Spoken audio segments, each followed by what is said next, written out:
শ্রাবণ চকিতে বাইরের মানুষের দিকে তাকিয়ে চমকে গেল। সাথে সেও বলে উঠল, অহনা তুমি এখানে? শ্রাবণের কণ্ঠ এত জোরে ছিল যে সোফায় বসে থাকা অর্করা আটকে উঠল। সবাই দরজার সামনে এসে দাঁড়াতে অহনা আনিতাকে দেখে তাড়াতাড়ি সালাম করলো পায়ে হাত দিয়ে। আনিতা বেগম পা সরিয়ে নিলেন। অহনাকে ঠান্ডা কণ্ঠে বললেন, থাক মা। অহনা সোজা হয়ে দাঁড়াতে আনিতা ভুরু কুঁচকে অহনাকে পরখ করলো পা থেকে মাথা অবধি। কালো থ্রি পিস পরা, হাতে একটা ব্যাগ ভালোই বড়। অর্ক অহনাকে চিনতে না পেরে শ্রাবণকে বলল, কি রে দোস্ত, কে? শ্রাবণ কিছু না বলে চুপচাপ দাঁড়িয়ে আছে, যেন বাঁক হারিয়েছে সে। শুভ্র সারাকে কোনো মতে বুঝিয়ে তাড়াতাড়ি রুম থেকে বেরিয়ে সিঁড়ি দিয়ে নামছিল। শুভ্র কোনো মতে অহনা এ বাড়িতে আসুক চায় না, তাই শুভ্র তাড়াতাড়ি যাচ্ছিল যাতে রাস্তা থেকে অহনাকে বোঝানো যায় এই বাড়িতে আসলে বড় কোনো ভুল বোঝাবুঝির সৃষ্টি হবে। শুভ্র তা চায় না। শুভ্র পিছু পিছু সারাও রুম থেকে বেরিয়েছে। সারা মন খচখচ করছে, মনে কুড়াচ্ছে তার, বাম চোখ অসম্ভব লাফাচ্ছে। সারা রুম থেকে বেরিয়ে করিডোরে এসে দাঁড়ালো, মাথায় ওড়না ঠিক করতে লাগলো। শুভ্র নিচে এসে দাঁড়াতেই অহনা দরজার কাছ থেকে সবাইকে সরিয়ে ছুটে এসে শুভ্রকে জড়িয়ে ধরল।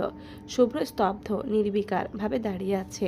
অহনা জোরে কেঁদে উঠে বলে, শুভ্র কেমন আছিস? আমারে ভুলে গেলি কিভাবে তুই? আমাদের মেয়ে কই শুভ্র? আমাদের মেয়ে কই শুভ্র? কথাটা কর্ণকুহরে পৌঁছাতেই সারার দুনিয়া থমকে গেল।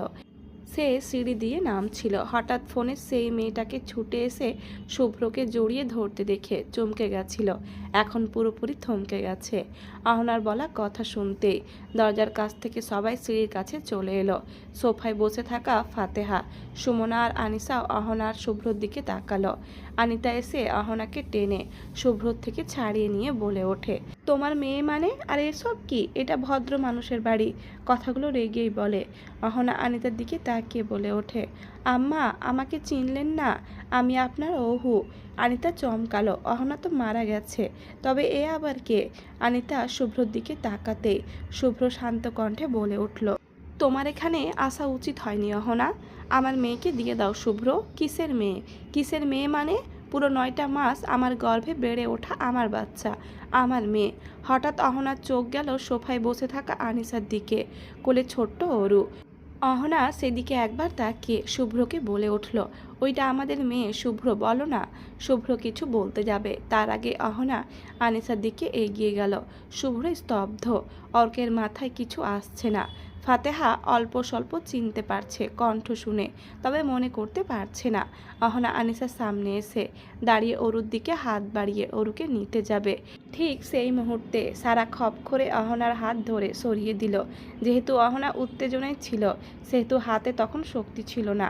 সারা যখন সিঁড়ি দিয়ে দেখেছে অহনার চোখ অরুর দিকে, তখনই সারা বুকের ভেতরে মোচড় দিয়ে ওঠে। সারা এক মুহূর্ত দেরি না করে ছুটে আসে সোফার পাশে। অহনা সারার দিকে রাগী দৃষ্টিতে তাকাতে সারা আনিসার কোল থেকে অরুকে তুলে নেয়।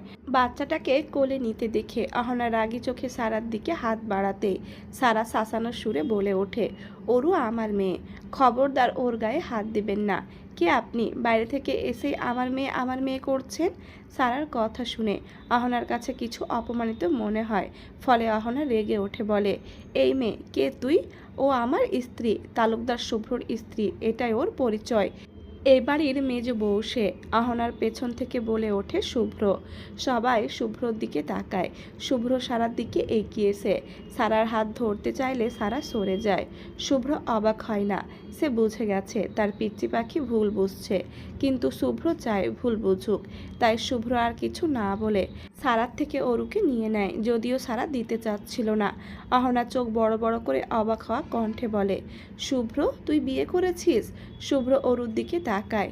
অরু শুভ্রর দিকেই তাকিয়ে আছে। সে তো এইসব ঝামেলার কিছুই বোঝে না। শুভ্র অরুর দিকে তাকিয়ে থেকে নির্বিকার কণ্ঠে বলে ওঠে, আশা করি এখন সসম্মানে বের হয়ে যাবি। মেজাজ খারাপ করিস না অহনা, তুই যা চাস তা কোনোদিন পাবি না, বের হ। শুভ্রর কথা শুনে অহনা হাসলো, বেশ জোরেই হেসে উঠল। সবাই অহনার দিকে জিজ্ঞাসু দৃষ্টিতে তাকালো। অহনা শান্ত কণ্ঠে বলে ওঠে, দেখ শুভ্র, এইসব বেইমানির খেলা আমিও খেলতে পারি, আর আমি তোর থেকে বেইমানি জিনিসটা সহ্য করতে পারবো না। কোনো ঝামেলা চাচ্ছি না। বিয়ে করেছিস, বউ নিয়ে থাক, আমার মেয়েকে দিয়ে দে। অহনার কথা শেষ হতেই আনিসা জিজ্ঞাসু দৃষ্টিতে অহনাকে প্রশ্ন করল, তুমি অহনা আমাদের অরু গর্ভে থাকতে এসেছিলে তাই তো? জি আম্মা, আমি আপনার সেই অহু যাকে আপনি নিজের মেয়ের জায়গায় বসিয়েছিলেন।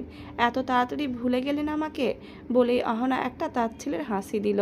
তাদের কথার মাঝে সুমনা বলে ওঠে, আমি ভুল না করলে তুমি আমাদের শুভ্রর বউ আর অরুর মা। অহনা সুমনার দিকে তাকিয়ে মৃদু কণ্ঠে বলে উঠল, ছোট মা ঠিক ধরেছেন। অহনার কথাটা সারার মস্তিষ্কে গিয়ে বাড়ি খেলো। জি ছোট মা, অর্কের বিরক্ত লাগছে। শ্রাবণ রুমে চলে গেছে, এসব তার ভালো লাগছে না। শুভ্র আর চোখে সারার দিকে তাকালো। আনিসার পাশে বসে মাথা নিচু করে চুপচাপ দাঁড়িয়ে আছে। শুভ্র এখান থেকে বুঝে গেল অনেক কিছু। অহনা আবারও অরুকে কোলে নিতে চাইলে শুভ্র এবার বেশ ভারী কণ্ঠে বলে ওঠে, আমার মেয়েকে আমি দিব না, ও শুধু আমার মেয়ে, দিব না আমি। বলেই শুভ্র অরুকে নিয়ে ফটাফট সিঁড়ি বেয়ে ওপরে চলে গেল। অহনা পিছু পিছু কয়েক পা যেতেই ফাতেহা হাত টেনে ধরল। এতক্ষণ ফাতেহা চুপ করেছিল, কিন্তু সারার দিকে চেয়ে সারার মনের অবস্থা আন্দাজ করতে পেরে আর চুপ থাকতে পারল না। ফাতেহা অহনার হাত টেনে ধরে বলে ওঠে, এই যে আপু, কোথায় যান? অহনা দাঁড়িয়ে যায় বিরক্ত হয়ে। পিছু ফিরে দেখে অহনা ভাবলেশীনভাবে হাত ধরে রেখেছে। অহনা ফাতেহাকে চেনা সত্ত্বেও নাটক করে বলে ওঠে, আরে তুমি ফাতেহা না? তোমার কথা অনেক শুনেছি, খুব সুইট। ফাতেহা বিরক্ত হয়ে বলে ওঠে, আপনি খুব চালাক, বাট আপনার চেয়েও আমি চালাক। আমি আপনাকে আগে কখনো দেখি নাই, কবে এসেছিলেন জানি না। আমার ভাইয়ের পেছনে কেন যাচ্ছেন আপনি? অহনা ফাতেহার কথায় ভড়কালো। সে ভেবেছিল ফাতেহা তাকে চিনে ফেলেছে, কিন্তু না, বোকা ফাতেহা তাকে চিনে নাই। অহনা নির্বিকারভাবে বলে উঠল, মানুষ স্বামী সন্তানের পেছনেই যায়, তবে আমি এখন আমার সন্তানের পেছনে যাচ্ছি, তাতে তোমার কি সমস্যা? অহনার কথাটায় ফাতেহা বেশ রেগে যায়। ফাতেহা কিছু বলতে যাবে, সেই মুহূর্তে সারার চিৎকারে সবাই সোফার দিকে তাকায়। সারা এত কিছুর মানসিক চাপ একসাথে নিতে পারছিল না। সে সব সময় যেটা ভয় পায় সেটাই হয়েছে। তারা চিন্তার কথায় প্রচুর আঘাত পায়। প্রথমবার তার মামার কথা হয়েছিল, আর আজ আবার। সারা নিচের দিকে তাকিয়েছিল অহনার বলা কথা, আমার স্বামী আমার সন্তান। কথাটা কানে গিয়ে বাজতে থাকে সারার। সারা মাথা উঁচু করে অহনার দিকে তাকাতে যাবে, ঠিক সেই মুহূর্তে সারার পুরো দুনিয়া ঘুরে আসে। সবাইকে দুটো করে দেখতে থাকে। কিছু বলতে গিয়ে ঠাস করে পড়ে যায় জোরে চিৎকার দিয়ে। ঘরের ভেতরে নীরবতা, সবার মুখ কালো। ডাক্তার এসে স্যালাইন দিয়ে গেছে। আনিতার মুখ থেকে সব কথা শুনে ডাক্তার বেশ ভালোভাবে বলে গেছে, রোগীর ব্রেনে বেশি চাপ দিলে বড় কোনো বিপদ হয়ে যাবে, আপনারা সাবধান হয়ে যান। শুভ্র রাগী দৃষ্টিতে অহনার দিকে তাকিয়ে আছে। শ্রাবণ বাড়ি থেকে বের হয়ে গেছে। বাড়ির সবার চোখ অহনার দিকে রাগী ভাব নিয়ে চেয়ে আছে। এই অহনার জন্যই সব হলো।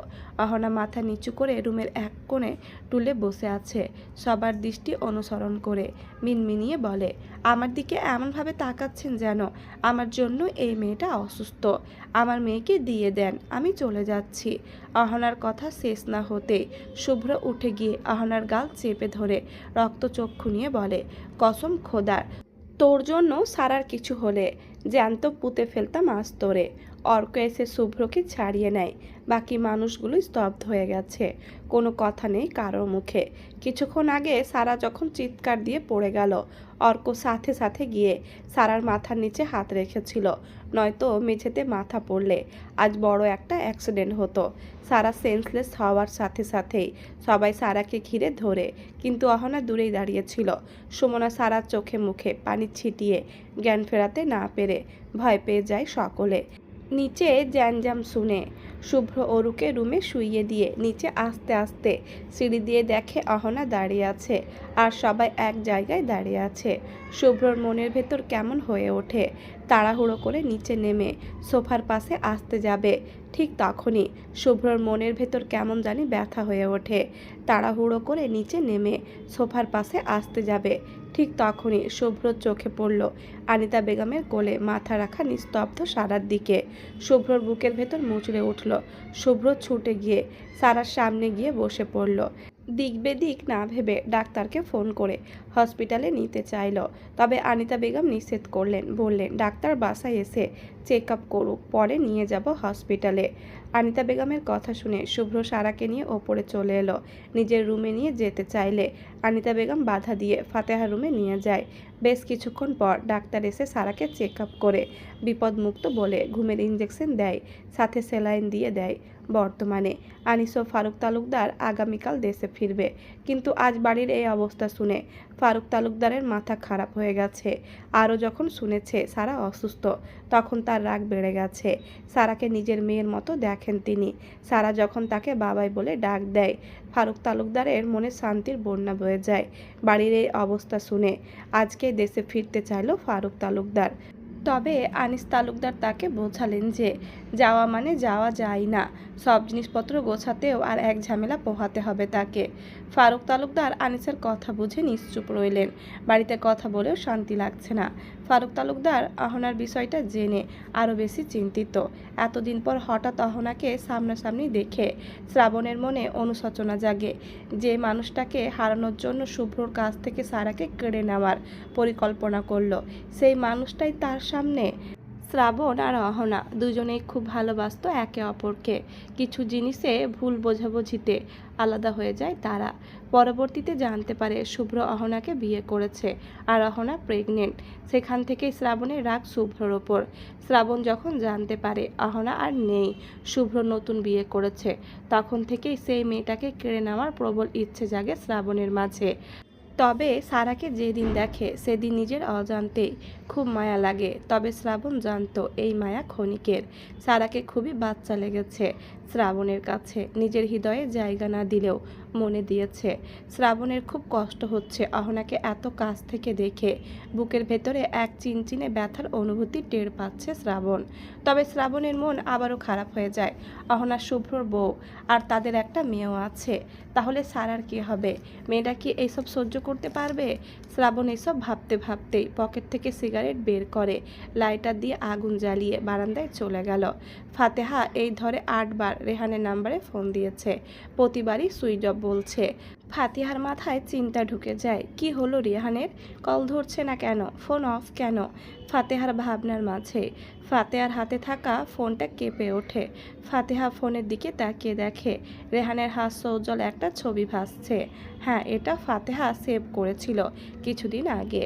ফাতেহা তাড়াহুড়ো করে কল রিসিভ করে কানে দিতে ওপাশ থেকে রেহান করুণ সুরে বলে উঠল, প্লিজ রাগ করিও না জান, ফোনের চার্জ ছিল না, মাত্র চার্জে বসিয়ে চালু করতে তোমার এতগুলো কল দেখে সাথে সাথে ব্যাক করেছি। এদিকে রেহানের কণ্ঠ শুনে ফাতেহা নিজের চোখের পানি ছেড়ে দেয়। বাম হাতের তালু দিয়ে চোখ মুছে কান্না ভেজা কণ্ঠে বলে ওঠে, আমার কত চিন্তা হয়েছিল জানেন আপনি? তুমি কি কাঁদছো? ফাতেহা নাক টেনে বলে ওঠে, চিন্তায় ফেলে বলে, তুমি কি চিন্তিত? আর কাঁদিয়ে বলে ওঠে, কাঁদছো কেন? রেহান বুঝলো ফাতেহা কান্না করছে, সাথে অভিমানও জমেছে। তাই রেহান ঠান্ডা কণ্ঠে বলে উঠল, ফাতু। রেহানের মুখে এই ডাকটা শুনে ফাতেহার ভেতরে ঠান্ডা স্রোত বয়ে গেল। ফাতেহা কিছু বলার আগে রেহান বলল, জান কেঁদো না প্লিজ, আমি খুব সরি। আমি এবার থেকে সব সময় ফোনে চার্জ রাখবো, প্রমিস। আপনি জানেন আমার কতটুকু চিন্তা হয়েছিল? আরে পাগলি, সরি তো আর হবে না, হতে হবে না, বাই। আরে শোনো তো, একটা জরুরি কথা। ফাতেহা কল কেটে দিতে যেও রেহানের কথা শুনে আবার ফোন কানে নিয়ে বলে ওঠে, বলেন কি বলবেন? বলবো না, যাও, রাগ করছি। তুমি কল কেটে দিতে যাচ্ছিলে? ও বলবেন কি না? না। রেহানের কথা শেষ হতে ফাতেহা কল কেটে দিল। ফাতেহার হঠাৎ কেন জানি রাগ হলো, নিজেও বুঝলো না। হঠাৎ মনে হতে লাগলো সে কোনো নাটকের শিকার না তো, সে কোনো ভুল করছে না তো। এদিকে রেহান ভেবেছিল ফাতেহার রাগ ভাঙাবে, তাই একটু মজা করলো। আসলে বিকালে ফাতেহাকে কফি শপে দেখা করতে বলতে চেয়েছিল সে। তবে রেহানের আশায় এক বালতি ঠান্ডা পানি ঢেলে দিয়ে ফাতেহা কল কেটে দিয়েছে।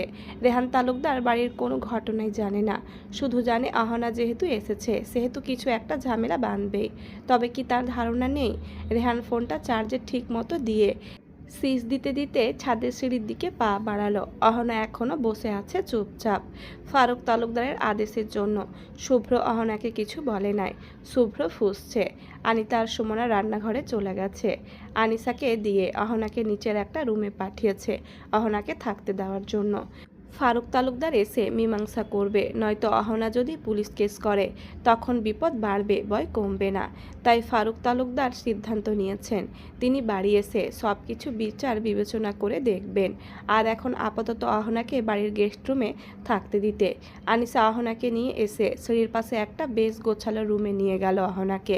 আনিসা অহনাকে দেখেছে, যেহেতু চিনতে কষ্ট হচ্ছে না, তবে সারার জন্য খুব কষ্ট হচ্ছে তার। বইয়ের পাতায় পড়েছে পুরুষ জাতি দ্বিতীয়বার ঘর বাঁধে প্রথম নারীকে মনে করে। তবে প্রথম নারী যখন আবার ফিরে আসে তখন দ্বিতীয় নারীকে ছুঁড়ে মারে কোনো পরিত্যক্ত ধ্বংসস্তূপে। আনিসা জানে সারা এতটুকু সহ্য করতে না পেরে সেন্স হারিয়েছে। আর যখন অহনার সাথে সংসার করবে, অরুকে সারার কাছ থেকে কেড়ে নিয়ে অহনার কাছে দিবে, অরু যখন অহনাকে আম্মু বলে ডাকবে, তখন এই ছোট্ট সারা কিভাবে থাকবে? দুমড়ে মুচড়ে যাবে না তো? আনিসা অহনাকে রুমে দিয়ে দীর্ঘ শ্বাস ফেলে বাইরে বেরিয়েছে, রান্নাঘরের দিকে হাঁটা দেয়। রুম থেকে সবাই চলে যেতেই অর্ক শুভ্রকে উদ্দেশ্য করে বলে ওঠে, শুভ্র শোন। শুভ্র তখন মাথায় হাত দিয়ে দৃষ্টি মাটিতে রেখে ঝিমোচ্ছে। অর্কের কথা কানে যেতেই নিজের লাল লাল চোখ নিয়ে মাথা অল্প উঁচু করে অর্কের দিকে না তাকিয়ে বলে ওঠে, বল কি বলবি। অর্ক বেশ ভেবে সারার দিকে তাকিয়ে আবার শুভ্রর দিকে দৃষ্টি রেখে বলে, আগে বল সত্যি বলবি। অর্কের এমন কথা শুনে শুভ্র মাথা উঁচিয়ে অর্কের দিকে তাকায়। অর্ক শুভ্রর দিকে চেয়েছিল। শুভ্র রক্তবর্ণ চোখ দেখে অর্ক শুকনো ঢোক গিলল। শুভ্র বেশ শান্ত কণ্ঠে বলে ওঠে, তোদের সাথে আমাকে মিথ্যা কথা বলতে শুনেছিস কখনো? না তা নয়। আচ্ছা তুই ঠিক আছিস তো? চোখ লাল কেন এত?